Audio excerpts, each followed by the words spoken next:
કમોસમી વરસાદે અમદાવાદ કોર્પોરેશનની આબરૂના ધજાગરા ઉડાવ્યા છે।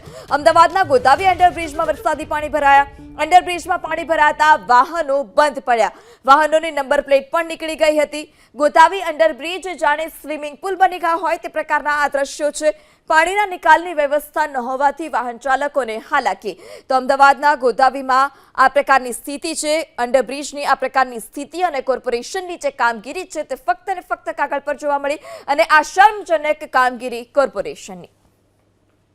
કમોસમી વરસાદના કારણે અમદાવાદના અનેક અંડરપાસ બંધ થયા છે, ત્યારે અમદાવાદની અંદર આવેલો આ ગોદાવી અંડરપાસ છે કે જ્યાં પાણી ભરાયા છે અને તેના કારણે આ વાહન ચાલકો મુશ્કેલીમાં મુકાયા છે। કેટલાય વાહનો એવા છે કે અંડરપાસની અંદર ભરાયેલા પાણીમાંથી પસાર થવાનો પ્રયાસ કરે છે, પરંતુ તે વાહન બંધ પડી જાય છે, જેના કારણે લોકો મુશ્કેલીમાં મુકાઈ રહ્યા છે। ટુ વ્હીલર પસાર થઈ રહ્યા છે અને મોટા વાહન જે છે એ મોટા વાહન અહીંથી પસાર થઈ રહ્યા છે, પરંતુ નાના વાહનો છે એ આ પાણીની અંદર બંધ પડી રહ્યા છે, જેના કારણે ટ્રાફિક જામની સમસ્યા પણ અહીંયા ઊભી થઈ છે। આપ દ્રશ્યની અંદર જુઓ છો, આ ગોદાવી જે બોપલથી નજીક આવેલું છે, અમદાવાદની નજીક આવેલું છે ગોદાવી, એનો અંડરપાસ છે, રેલવે અંડરપાસ, અને આ રેલવે અંડરપાસની અંદર પાણી ભરાઈ ચૂક્યા છે। જો કે પાણીના નિકાલની તાત્કાલિક નિકાલની વ્યવસ્થા ન હોવાના કારણે મોડી રાત્રે અને વહેલી સવારે જે કમોસમી વરસાદ વરસ્યો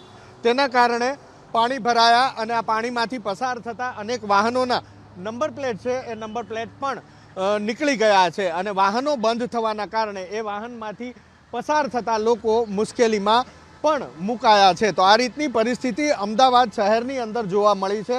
કમોસમી વરસાદના કારણે આ જે વાહનો છે એ વાહનો પાણીમાંથી પસાર થાય છે અને પાણીમાંથી પસાર થતી વેળાએ નાના વાહનો બંધ થઈ જાય છે, મોટા વાહનો અહીંથી પસાર થાય છે। કેટલાય વાહનોની નંબર પ્લેટ પણ અહીંયા નીકળી ચૂકી છે। તો જે અંડરપાસ છે, અંડરપાસમાં તાત્કાલિક પાણીના નિકાલની વ્યવસ્થા નથી। આ ગોદાવી રેલવે અંડરબ્રિજ કે જ્યાં પાણી ભરાયા છે। કેમેરામેન પિયુષ લેવા સાથે હિરેન રાજગુરુ, એબીપી અસ્મિતા, અમદાવાદ। તો અમદાવાદનો પોશ વિસ્તાર શેલા વિસ્તાર કે જે જળમગ્ન થયો છે। શેલાની અનેક સોસાયટીઓમાં આ વરસાદી પાણી ભરાયા છે।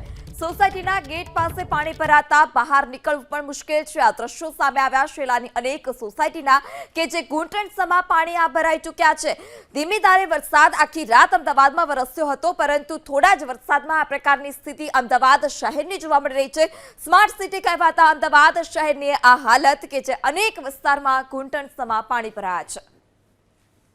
અમદાવાદના પોશ વિસ્તારના શેલામાં આ ક્લબો 7 રોડ પર આપ સીધા દ્રશ્યોમાં જોઈ રહ્યા છો, જે 2 દિવસથી કમોસમી વરસાદ પડે છે તેના કારણે આ રોડ ઉપર પાણી ભરાઈ ગયું છે। આ રોડ ઉપર પણ પાણી છે અને અહીં આવેલી અનેક મોટી અને પોશ સોસાયટીઓમાં પણ પાણી ભરાઈ ગયા છે અને આ પાણીના ભરાવને કારણે જે સ્થાનિક રહીશો છે તેમને અનેક સમસ્યાઓ પડે છે। આપણે એવા જ એક અહીંના સ્થાનિક રહીશ છે તેમની સાથે વાત કરીશું। આ કમોસમી વરસાદમાં આટલું પાણી ભરાઈ ગયું છે, ચોમાસામાં શી સ્થિતિ થાય છે, કેટલા વર્ષોથી થાય છે અને તંત્રને શું રજૂઆત કરી? अभी हम पिछले 2 महीने से ओडा में हमारी शिकायतें कर रहे हैं। ओडा के लोग आके भी देख के गए, बिना बारिश के भी पाइपलाइनें पूरी जाम थी और पानी सोसाइटी का बाहर जा ही नहीं रहा था। आज जब बेमौसम बारिश हुई तो आप लोगों ने देखा कि कितना पानी भरा हुआ है, लोगों का निकलना मुश्किल हो गया है। तो बारिश जब होगी तो ये बहुत अव्यवस्था हो जाएगी।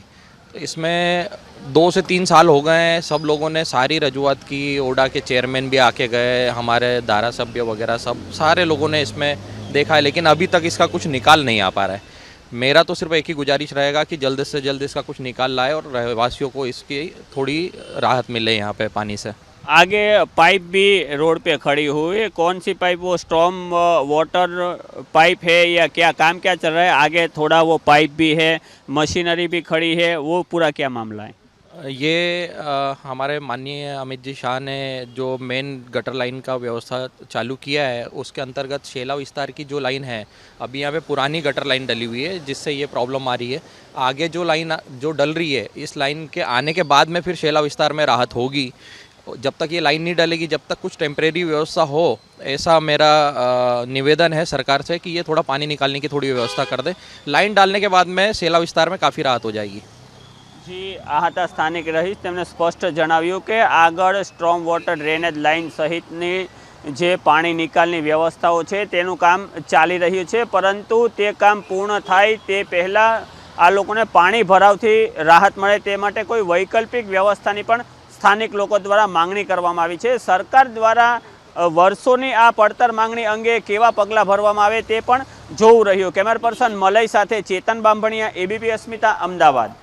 તો અમદાવાદનો બોપલ વિસ્તાર કે જે પણ જળમગ્ન થયો છે, સ્ટર્લિંગ સિટી સામેનો રસ્તો જળમગ્ન થયો.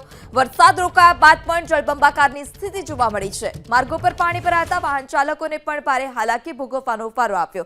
તો અમદાવાદનો બોપલ વિસ્તાર કે જ્યાં થોડા જ વરસાદે આ પ્રકારે રસ્તા પર વરસાદી પાણી ભરાયા છે.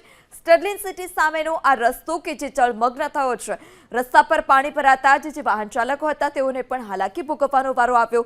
વરસાદ તો હાલ અત્યારે રોકાઈ ચૂક્યો છે, તેમ છતાં જ્યાં જળબંબાકારની સ્થિતિ છે તે યથાવત જોવા મળી. અમદાવાદમાં મોડી રાત્રે અને વહેલી સવારે પડેલા ધોધમાર વરસાદના કારણે અનેક વિસ્તારની અંદર પાણી ભરાયા છે.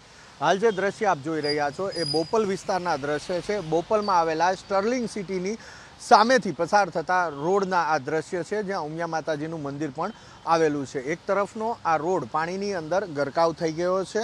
પાણીનો નિકાલ ઝડપથી થતો નથી, જેના કારણે ઘણા લાંબા સમયથી આ પાણી રાત્રે પડેલા વરસાદના કારણે ભરાયા છે. પરિણામે વાહન ચાલકો સવારે જે અહીંથી પસાર થઈ રહ્યા છે તે મુશ્કેલીમાં મુકાયા છે. તો આ રીતની પરિસ્થિતિ ભર ઉનાળે જોવા મળી રહી છે કે જ્યાં કમોસમી વરસાદ થયો અને કમોસમી વરસાદના કારણે માફ કરજો, અમદાવાદના અનેક એવા વિસ્તાર છે કે જ્યાં વિસ્તારની અંદર રોડ અને રોડ સિવાયના જે રહેણાંક વિસ્તાર છે ત્યાં પાણીની અંદર ગરકાવ થયા છે. આ વિસ્તાર બોપલ વિસ્તાર છે, સ્ટર્લિંગ સિટીની સામેનો વિસ્તાર કે જ્યાં પાણી ભરાવાના કારણે સવારે પસાર થતા વાહન ચાલકો મુશ્કેલીમાં મુકાયા હતા. કેમેરામેન પિયુષ લેવા સાથે હિરેન રાજગુરુ, એબીપી અસ્મિતા, અમદાવાદ. તો આ તરફ અમદાવાદનો નિકોલ વિસ્તાર કે જ્યાં પણ વરસાદી પાણી ભરાયા છે. નિકોલના ગોપાલ ચોક વિસ્તારમાં જળબંબાકારની સ્થિતિ. ટેંચણ સુધીના પાણી ભરાતા સ્થાનિકોને હાલાકી. વરસાદની સાથે ડ્રેનેજનું પાણી પણ લીક થયાની આશંકા છે. તો આ જે દ્રશ્યો છે તે ગોપાલ ચોક વિસ્તારના છે કે જ્યાં ટેંચણ સુધીના જે પાણી છે તે ભરાઈ ચૂક્યા છે. દર વર્ષે ગોપાલ ચોક વિસ્તારની આ જ પ્રકારની સ્થિતિ જોવા મળતી હોય છે, ત્યારે ફરી એક વખત આ સ્થિતિ સામે આવી છે નિકોલ વિસ્તારની કે જ્યાં વરસાદી પાણીને લઈ જે સ્થાનિકો છે તેઓએ ચોક્કસપણે હાલાકી વેઠવાનો વારો આવ્યો છે. અને આ વરસાદી પાણીની સાથે જે ડ્રેનેજનું પાણી હોય તે પણ તેમાં ભળ્યું હોય તે પ્રકારના આ દ્રશ્યો. તો ઢીચણ સુધીના પાણી ભરાતા સ્થાનિકોને હાલાકી વેઠવાનો વારો આવ્યો હતો. હજી તો આ કમોસમી વરસાદ છે અને તે જ દરમિયાનની આ અમદાવાદ સ્માર્ટ સિટીની આ દશા છે. જો ચોમાસું જામશે અને વધારે એક સાથે વરસાદ ખાબકશે તો કેવી સ્થિતિ સર્જાશે તે પણ સૌથી મોટો સવાલ છે.